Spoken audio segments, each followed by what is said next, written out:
大家好，我是舒婉，目前在克契拉佛教中心的占拉章工作。我跟随尊贵的占杜古仁波切学习佛法已有4年多，很高兴今天可以在这里和大家分享多杰雄登的曼达拉。曼达拉是什么呢？曼达拉是诸佛所居住的楼阁，个别楼层居住着不同的佛菩萨和他们的眷属。为什么我们要认识诸佛的曼达拉呢？在藏传佛教里，诵经修法固然重要，它可以帮助修行者累积功德。但是如果诵经的同时也进行观想，那功德则更大。认识多杰雄登的曼达拉，能够让我们修行者在修法时，通过观想曼达拉，更快速的累积功德，以达成成就。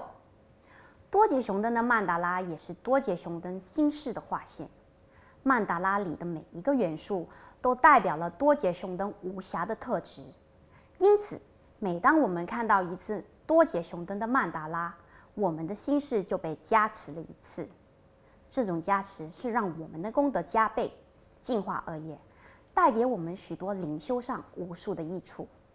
当我们了解了多杰雄登的曼达拉之后，我们就可以在修法时同时进行观想，事半功倍，早日修成正果。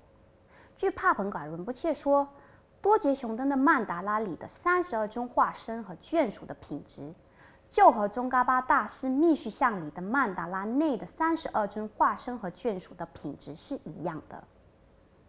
多杰雄登的曼达拉里一共有3个楼层，第一层居住的是多杰雄登主尊，多杰雄登的另外4个化身，还有28个眷属。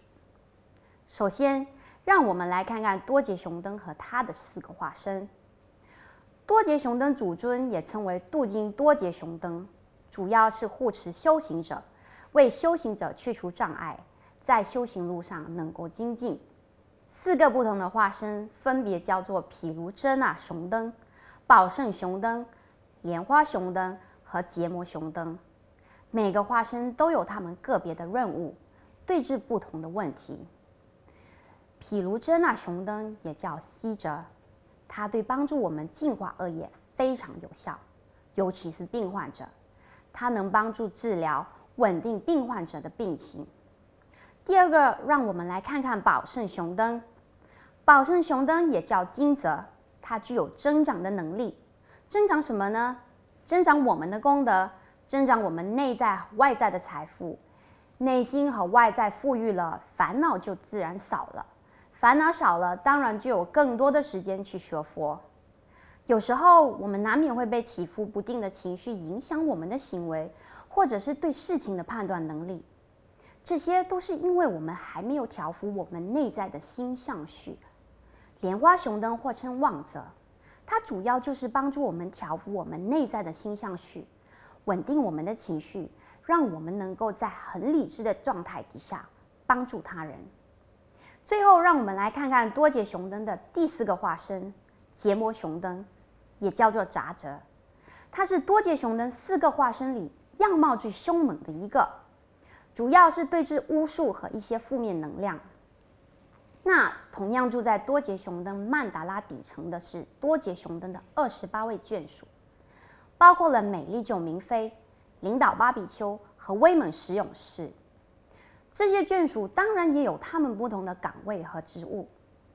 那首先，让我们来看看美丽九明妃。美丽九明妃管的是帮助密续修行者获得成就的4大元素，即是水、土、火和风。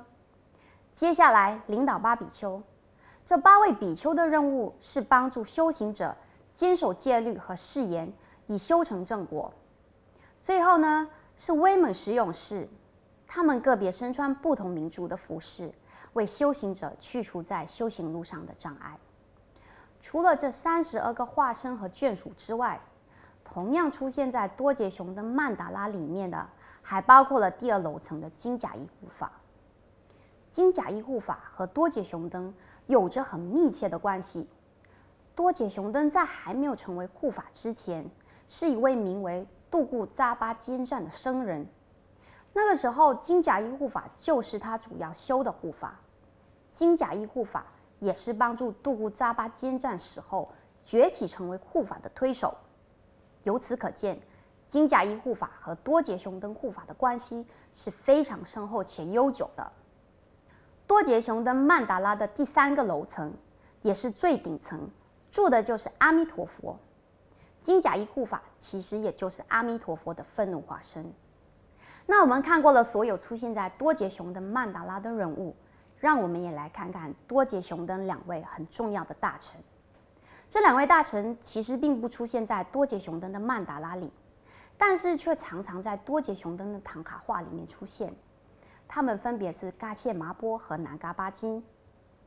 嘎切麻波身为多杰熊灯的大臣，虽然是以入世间的形象出现，但是他其实是马头明王的化身，而马头明王也就是观世音的愤怒化身。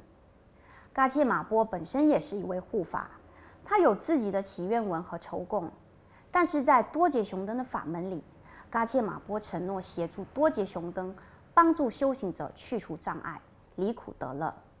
那最后呢，我们要看的是南嘎巴金，他是在70-80年前被托摩仁波切降服，宣誓成为多杰熊灯大臣，同时也是托摩仁波切东嘎市的入世间护法。据说在1920年代，有一位蒙古格西在从印度朝圣返回西藏拉萨的途中，在东嘎市留宿，不幸却在这个时候发高烧病倒了。虽然东嘎市的僧人们一直游说这位蒙古葛西把病养好了以后再上路，葛西却坚决继续他的路程。结果在路途中，这位葛西的病情越来越严重，就在靠近西藏帕里区时，他进入死亡禅定。这个时候刚好有几位本教徒经过，看到了进入死亡禅定的葛西，出自一番好心，他们为葛西进行度亡仪式。那怎么知道却弄巧反拙，这么一做却坏了葛西的禅定，让葛西成为了凶恶的亡魂。几个路过的牧羊人因为拿葛西的遗体开玩笑，激怒了他，结果不幸的事情接踵而来。这几个牧羊人和他们的牲畜突然间生病死了，而为葛西进行度亡仪式的几位本教徒也在很奇怪的情况底下死了。这件事情传到了托摩仁波切那里，于是托摩仁波切就降服了这位葛西的亡魂，让他成为托摩和东嘎市的护法，并委托给多杰熊灯，从此他就叫做南嘎巴金。那好了，今天我就和大家谈到这里，希望大家对多杰熊灯的曼达拉有更进一步的认识，在修法时能够开始进行观想。在这里，我要感谢我的上师尊贵的詹杜姑仁波切的细心教导，让我可以在这里和大家分享我所学的。希望大家能够在多杰熊灯的庇护下精进，早日修成正果。谢谢。